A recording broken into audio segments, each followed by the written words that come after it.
જીએનએફસીના સુવર્ણ જયંતિ સમારોહના આજના કાર્યક્રમમાં આપણી સૌની સાથે મંચ ઉપર ઉપસ્થિત મારા સાથી મંત્રી શ્રી ઈશ્વરસિંહ પટેલ, સાંસદ શ્રી મનસુખભાઈ વસાવા, જિલ્લા પંચાયતના પ્રમુખ શ્રીમતી ડિમ્પલબેન રાજ, મારા સાથી ધારાસભ્ય શ્રી રમેશભાઈ મિસ્ત્રી, શ્રી દેવકિશોરદાસ સ્વામી, શ્રી અરુણસિંહ રાણા, શ્રી રીતેશભાઈ વસાવા, રાજ્યના મુખ્ય સચિવ શ્રી મનોજકુમાર દાસ, જીએનએફસીના managing director Shri Rajkumar Beniwal, collector Shri doctor Navnath Gavane, જીએનએફસીના ઇન્ડિપેન્ડન્ટ ડિરેક્ટર શ્રી અજય ખરે, આમંત્રિત સર્વે મહાનુભાવો, પ્રેસ મીડિયાના મિત્રો, સૌને મારા નમસ્કાર. વિશ્વ નેતા અને યશસ્વી વડાપ્રધાન શ્રી નરેન્દ્રભાઈ મોદીએ તેમના વડાપ્રધાન તરીકેના સુશાસનના સળંગ 12 વર્ષ પૂર્ણ કર્યા છે. જીએનએફસીના 50 વર્ષ પણ આજે પૂર્ણ થઈ રહ્યા છે. તે એક સુભગ સમન્વય છે. આદરણીય વડાપ્રધાન શ્રીએ મહત્વપૂર્ણ સિદ્ધિ માટે આપ સૌ વતી હું એમને ખૂબ ખૂબ અભિનંદન પાઠવું છું.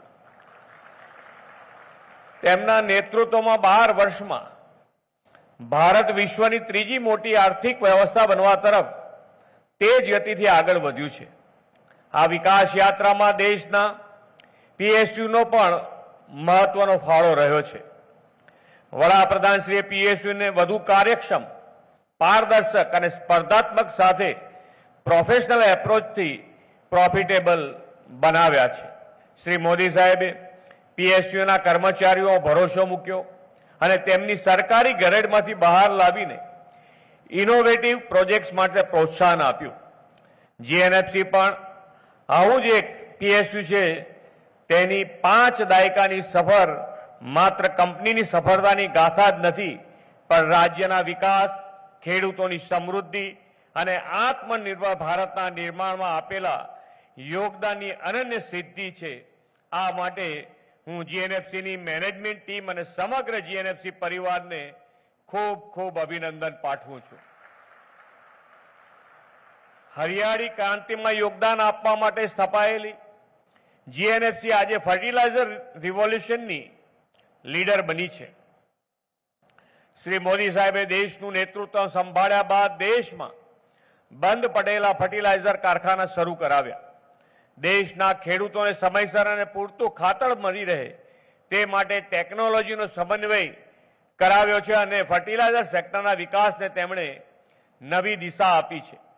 ખાતરમાં આત્મનિર્ભરતાના કારણે આજે વૈશ્વિક પરિસ્થિતિમાં પણ ખેડૂતોને ખાતર આપવા આપણે સક્ષમ છીએ.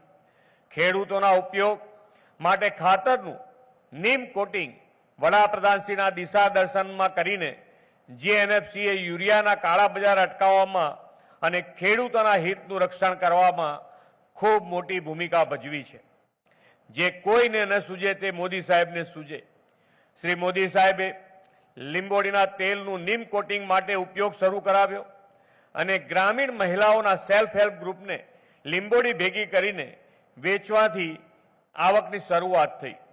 નીમ પ્રોજેક્ટ હેઠળ જીએનએફસી દ્વારા લીમડાના તેલમાંથી બનાવેલા ઓર્ગેનિક ઉત્પાદનોની માંગ પણ ખૂબ વધી છે.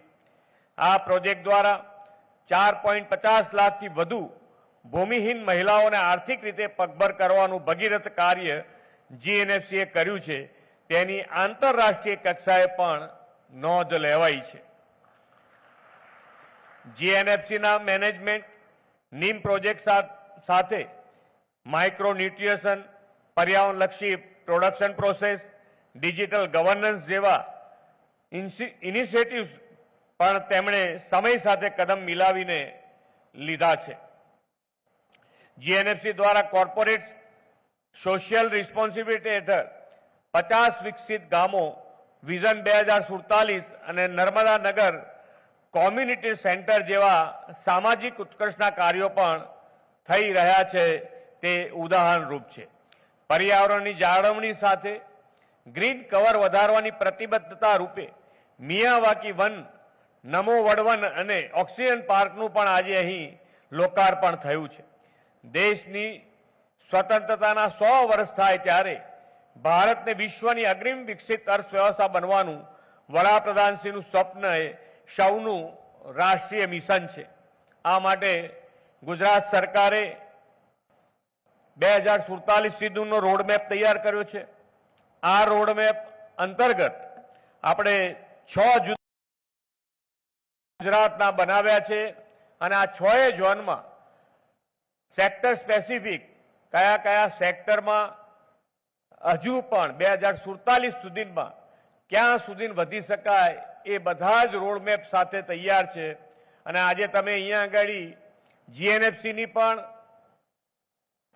આ ફિલ્મ જોઈ, એની અંદર તમે બરોબર તમારું ધ્યાન હતું કે નહોતું, પણ મારું ધ્યાન હતું કે તમે પણ 47 સુધીનો રોડમેપ તૈયાર કર્યો છે ને અત્યાર સુધી જે તમારી જર્ની છે એના કરતા 10 ગણી સ્પીડે તમે આગળ વધવાની તૈયારી કરી છે. એટલે આજે તમે 7,000 કરોડ ઉપર છો, એ તમે 2047 સુધીમાં 70,000 કરોડ રૂપિયા સુધી પહોંચવાનો. મેં ચેરમેનશ્રીને પૂછ્યું કે મેં કીધું આ પહોંચવામાં તકલીફ નહીં પડે ને? મને એમણે એવું કીધું કે અહીંયા સામે બેઠેલો આખો પરિવાર છે અને એ પરિવાર એકદમ પરિવાર ભાવનાથી આ કંપની પોતાની સમજીને સમર્પણ ભાવથી આ કામ થઈ રહ્યું છે. એટલે ક્યાંય અજુગતું લાગતું નથી, પહોંચી વળાશે, કદાચ એનાથી વધારે આગળ પણ વધી શકાય. એટલે તમે બધાએ જે રીતે જીએનએફસી અત્યાર સુધી આગળ વધારી છે, હજુ મજબૂતાઈથી જે માનનીય વડાપ્રધાનશ્રી જે વિકસિત ભારતનો સંકલ્પ છે એ વિકસિત ભારત માટે વિકસિત ગુજરાત તૈયાર છે અને વિકસિત ગુજરાત માટે જીએનએફસી તૈયાર છે. આવો આપણે સૌ સાથે મળીને આગળ વધીએ. એ જ અભ્યર્થના સાથે વિરમું છું. ભારત માતા કી જય. વંદે માતરમ. જય જય ગરવી ગુજરાત.